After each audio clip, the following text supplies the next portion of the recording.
दोस्तों, आइए देखते हैं 78 यूपीएससी प्रीलिम्स के लिए कुछ गेस्ट टॉपिक और उससे संबंधित प्रश्नों को।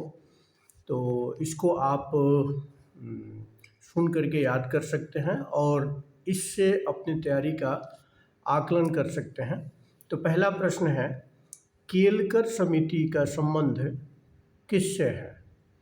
तो केलकर समिति का संबंध ट्रिपल पी मॉडल पीपीपी यानी पब्लिक प्राइवेट पार्टनरशिप मॉडल से संबंधित है। और पीपीपी मॉडल का अध्ययन करने के लिए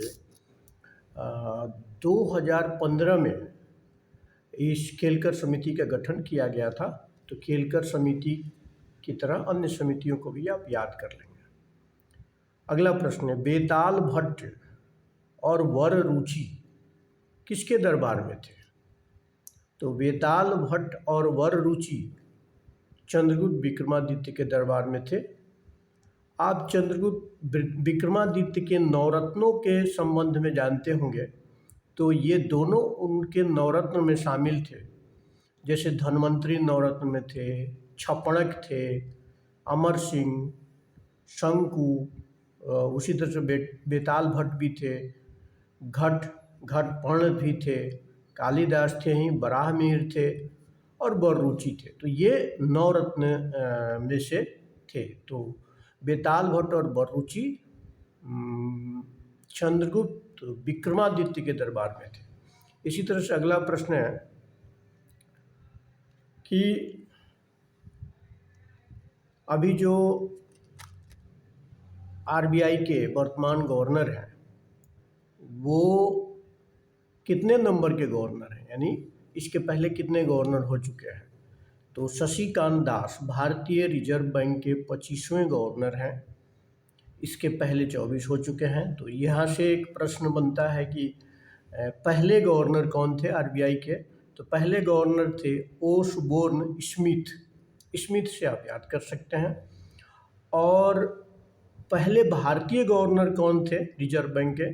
तो सीडी देशमुख आरबीआई के पहले भारतीय गवर्नर थे। खर्ची पूजा कहाँ का, किस राज्य का एक महत्वपूर्ण त्यौहार है? तो खर्ची पूजा त्रिपुरा राज्य का एक महत्वपूर्ण त्यौहार है। इसे 14 देवताओं के त्यौहार के रूप में भी मनाया जाता है। 14 देवताओं के त्यौहार के रूप में इसे मनाया जाता है, खर्ची पूजा को। अगला प्रश्न है,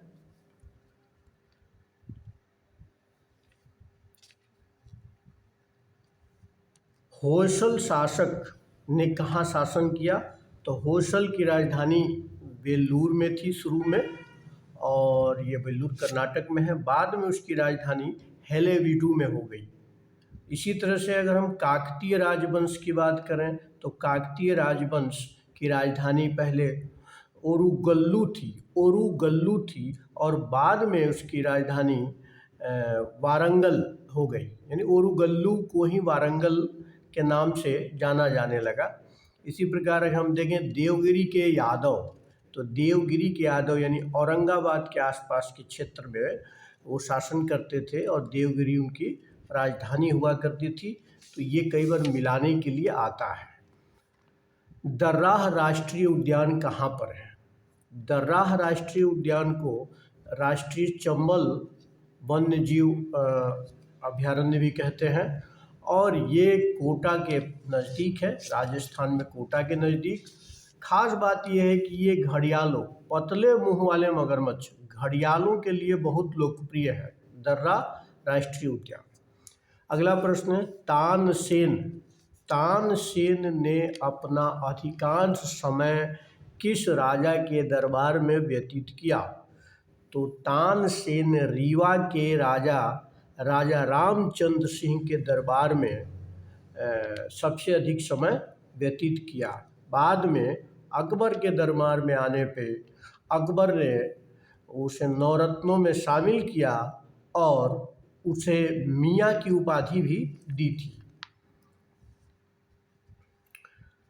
किस हड़प्पाकालीन स्थल से हल की टेराकोटा प्रकृति मिली है? बहुत सामान्य सा प्रश्न है। ये बनावली से हल की टेराकोटा प्रकृति मिली है। बनावली हरियाणा में एक हड़प्पा कालीन स्थल है। मनसब का मूल अर्थ क्या है? तो मनसब एक अरबी शब्द है जिसका मूल अर्थ है पद या रैंक। मनसबदारी व्यवस्था की शुरुआत 1571 में 1571 में मुगल सम्राट अकबर द्वारा किया गया था और मनसबदारों को जात और सवार में बांटा गया था। जात का अर्थ होता था रैंक, यानी जात के आधार पे किसी मनसबदार का रैंक निर्धारित होता था, और सवार यानी उसके पास कितने घोड़े होते थे, तो उस आधार पे सवार निर्धारित किया जाता था। किस संस्था को विश्व बैंक की निजी शाखा के रूप में जाना जाता है?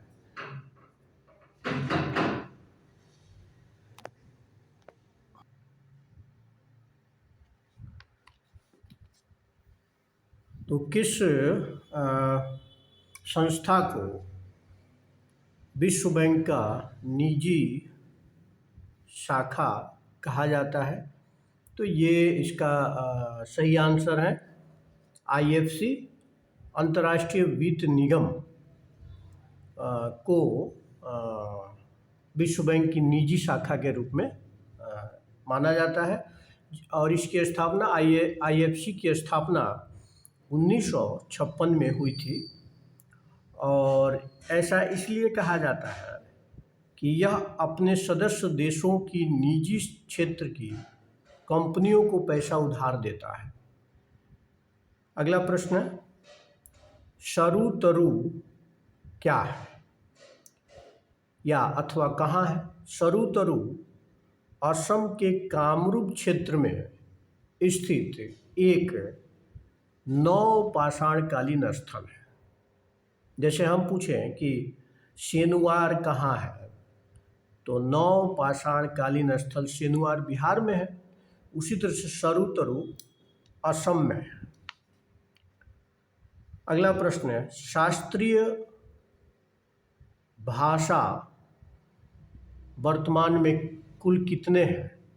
तो वर्तमान में कुल 6 भाषाओं को शास्त्रीय भाषा के रूप में दर्जा दिया गया है। इसको आप इस तरह से याद कर सकते हैं, मोस्ट MOST, M से मलयालम, O से उड़िया, S से संस्कृत, T से तमिल और तेलुगु, और K एक कन्नड़ भी जोड़ लें, तो मोस्ट MOST से आप याद कर सकते हैं, और K जोड़ सकते हैं बाद में, कन्नड़। तो ये 6 भाषाओं को शास्त्रीय भाषा का दर्जा दिया गया है। तो इस तरह से अगला प्रश्न है, हम्मीर महाकाव्य किसके द्वारा लिखा गया? हम्मीर महाकाव्य जैन विद्वान नयन चंद्र सूरी के द्वारा लिखा गया है। इसको आप याद कर लें, जैन विद्वान नयन चंद्र सूरी के द्वारा लिखा गया है। इसी तरह नीति वाक्यामृत किसके द्वारा लिखा गया? तो सोमदेव द्वारा नीति वाक्यामृत लिखा गया है। अगला प्रश्न है, किस अनुच्छेद से राज्यसभा की संरचना का पता चलता है? तो अनुच्छेद 80 से राज्यसभा की संरचना का पता चलता है। जैसे राज्यसभा के सदस्य 6 वर्ष के लिए चुने जाते हैं, 1/3 सदस्य हर 2 वर्ष पर सेवानिवृत्त हो जाते हैं, और अधिकतम संख्या, सदस्यों की अधिकतम संख्या 250 निर्धारित किया गया है। तो इस तरह से महत्वपूर्ण अनुच्छेदों को भी आपको देख लेना होगा।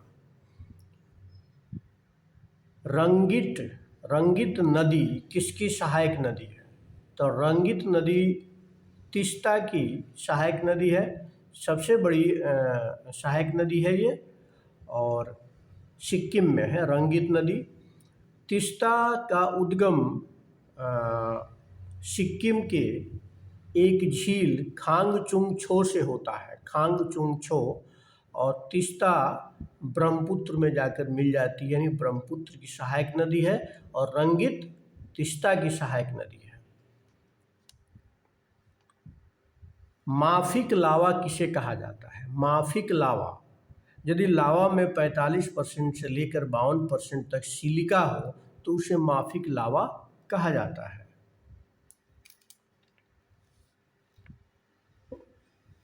मोतियों का देश, मेगास्थनीज ने किसे मोतियों का देश कहा था? तो मेगास्थनीज ने पांड्यों को, पांड्य जो थे, जो आपके सुदूर दक्षिण में पाए जाते थे, उनको मोतियों का देश कहा था।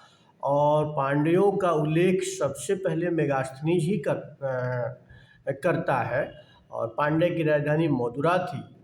मेगास्थनीज के अनुसार पांड्य राज्य का शासन स्त्री के हाथों में था, स्त्री के हाथों में था। तो इससे यह प्रतीत होता है कि पांड्य समाज में कुछ मातृसत्तात्मक प्रभाव भी था। ये अंतिम प्रश्न था, आप सभी रिवाइज करते रहिए और पढ़ते रहिए।